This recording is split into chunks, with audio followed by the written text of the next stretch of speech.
Fala pessoal, bem-vindos ao canal Cortes da Bru. Lembrando que o link do episódio completo está na descrição do vídeo. E Pedrinho Matador quer vir aqui no podcast. Vocês acham que a gente deve trazer ou não? Deve. Você aí nos comentários também responda pra gente. Pedrinho Matador aqui ou não? Ele fez um pedido pra vir aqui junto com a Ilana. E aí? Fica aí. O que vocês acham? O que você acha, Salada? Vale a pena descobrir a mente de um... Pelo lado de descobrir a mente, tá? Trabalhar um pouco com esse mistério todo que deve ter ele, a bagunça, acredito, dentro da mente dele, eu acho que pode ser alguma coisa interessante.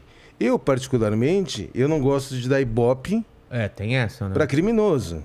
Então aí é um ponto de vista meu, né? Tipo, você trazer outras pessoas que cometeram crimes e de repente você tá dando ibope e ela tá se tornando um herói, uma celebridade em cima de crimes. Então eu particularmente sou contra. São duas lados.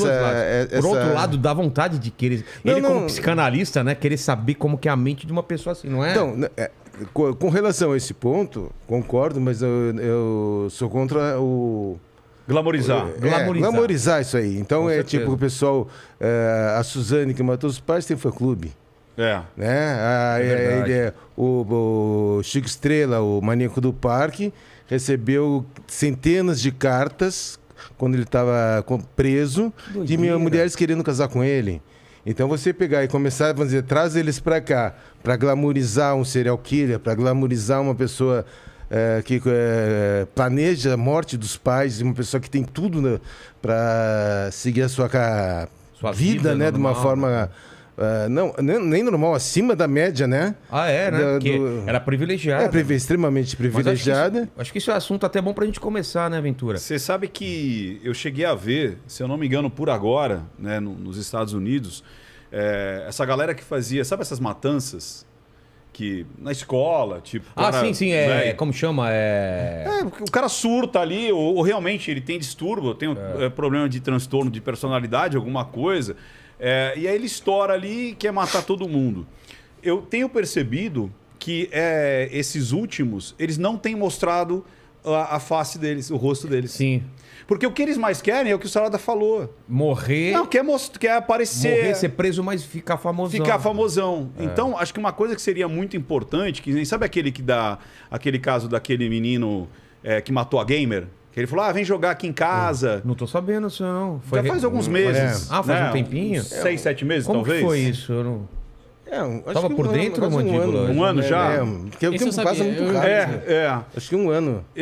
Mas como que é? Qual o contexto? Então, mas ele criou uma amizade com uma gamer. Tá. Chamou uma live, tava conversando. Do jogo, convidou ela para... Começou quase que ter uma relação...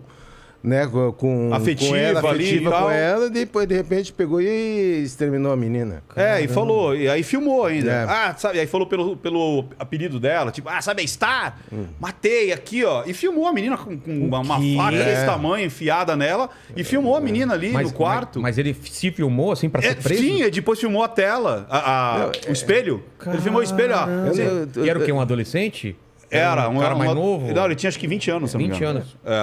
Não, mas o mundo é muito doido, entende? Eu teve um caso que o moleque tinha terminado com o namoro. Sei. Aí ele começou a sair com outra mulher, outra menina, né? Nem mulher, né? Menina. E depois a primeira queria voltar. E queria que ele desse uma prova de amor. Putz. Que seria executar a menina, essa que ele estava ficando. Para voltar, ela se escondeu dentro do armário, no quarto. Ele entrou com a menina, executou a menina dentro do quarto e a outra lá vendo. Então, quer dizer, como... grau de crueldade. E como dentro de uma situação, a gente chega assim, como glamorizar? Entende? Então, nossa, você glamorizar a escória da sociedade. Alguém que está totalmente fora dos padrões de tudo. Quer ser doido? Vai pro meio do mato, vive sozinho com suas doidices. Isso que eu queria saber não dos acontece. dois, assim. normalmente a pessoa tem algum tipo de distúrbio que faz essas coisas? Ou pode ser uma pessoa assim, o Mandíbula pode ser um cara que um dia por outro estoura e mata uma pessoa? Eu queria entender isso. Olha, é que assim, ó, se você for analisar, vamos dizer, alguns tipos de distúrbios... Só para eu explicar, o Mandíbula foi um cara que ele me chamou pelo Instagram, eu não conhecia, falou que era muito fã do programa e pediu para trabalhar aqui. Eu, sem conhecer o cara, trouxe ele aqui para dentro da minha casa. Ou seja... Corre perigo. Corre perigo. Corre perigo. Só para deixar claro. Ainda mais agora, né? 1 milhão aí. Aí, ó. Tá vendo? Imagina, matei o Vilela. Como é que faz? Mas desculpa, você estava falando. Então, o que acontece? Pessoas com distúrbios dentro da nossa sociedade está cheio. Você assim, vários graus, né? Sim, vários. Então, vamos dizer, chega assim, psicopata, tal. O que existe de psicopatas da nossa sociedade é um número incalculável.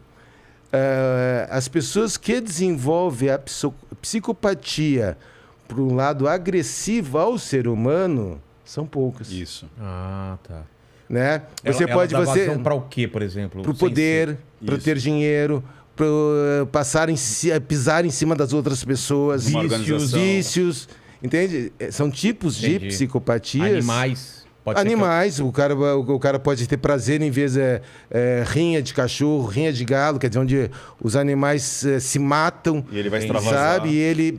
Então, quer dizer, existe diferentes desenvolvimentos da psicopatia. Né? Algumas poucas pessoas desenvolvem um lado de agressão ao ser humano. Porque além de tudo isso aí, quando você é criado dentro de uma família, você é criado com freios. Isso que eu então falo, você aprende que chama-se os fatores externos, exógenos, né? Que vamos dizer, é a educação que você tem, do certo e do errado, é na escola que você tem, é o teu freio religioso, teu freio moral que você adquire, tá? Não quer dizer que por algum gatilho você não rompa todos esses freios. Né? E uma vez rompido, você não tem como voltar, fechar essas portas. Entendi. Né? Então, o que acontece? Está cheio na nossa sociedade esse tipo de gente. Né? O freio pode ser religião... Religião, educação, a moral, a amizade, o meio, tudo isso. Se você tem, vamos supor o seguinte, se você tem leis fortes, onde você vê aquele que comete o crime ser punido, é um freio. É um freio. Agora, no momento que você vê aquele cara que começou um homicídio, ele passou 15 anos para ser punido, você chega, isso aí não funciona. Ou ele é solto logo em seguida. Ou ele é solto logo em seguida, quer dizer, então vai quebrando parâmetros morais que se cria.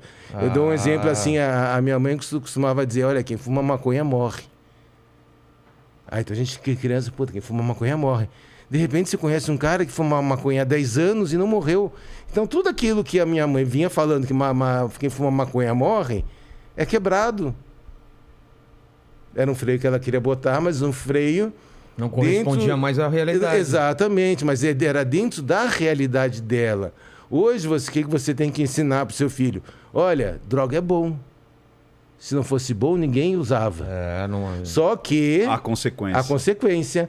Ela te cobra de uma outra forma, ela vai te dar uma dependência, você vai precisar... Você vai deixar de fazer tudo aquilo que você precisa fazer para ficar em função de uma droga.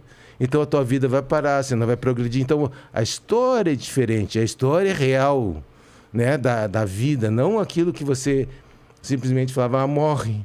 E de repente é uma mentira que você sabe que não acontece. Entendi. Você vê que, por exemplo, o que o Salada falou é muito importante.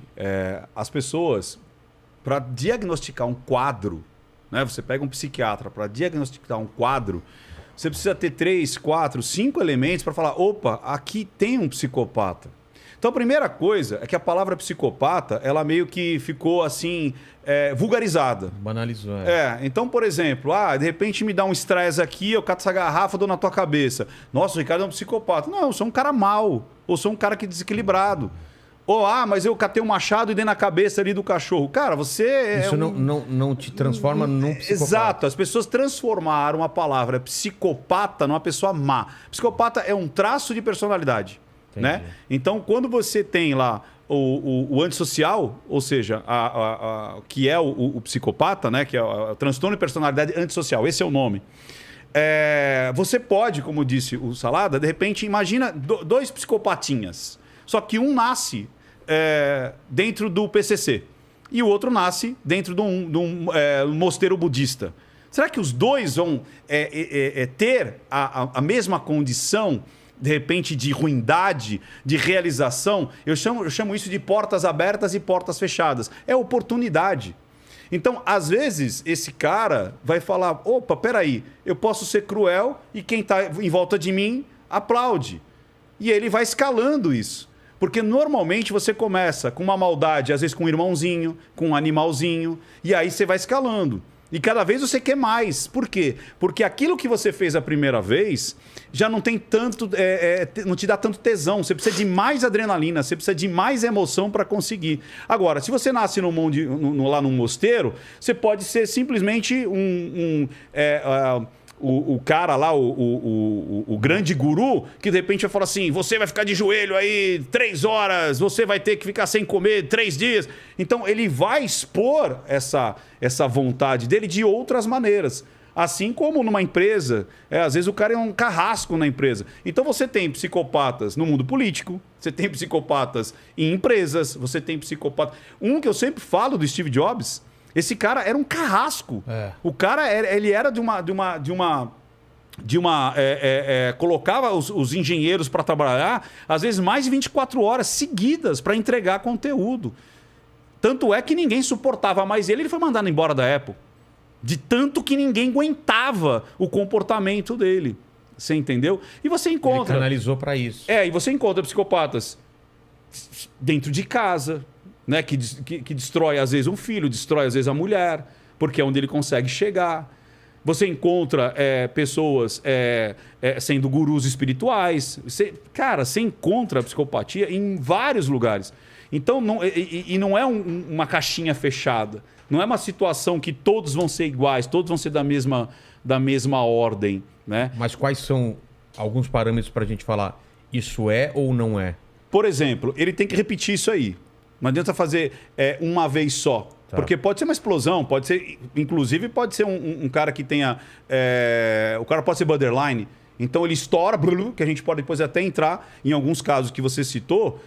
Eu vejo mais como borderline do que psicopatia. Tá. Desses casos que a gente citou, mas vamos deixar aqui quando chegar lá no caso. Tá. E isso. E aí o Salada falou de abrir o quadro. Muitas vezes a pessoa ela tem uma vida normal.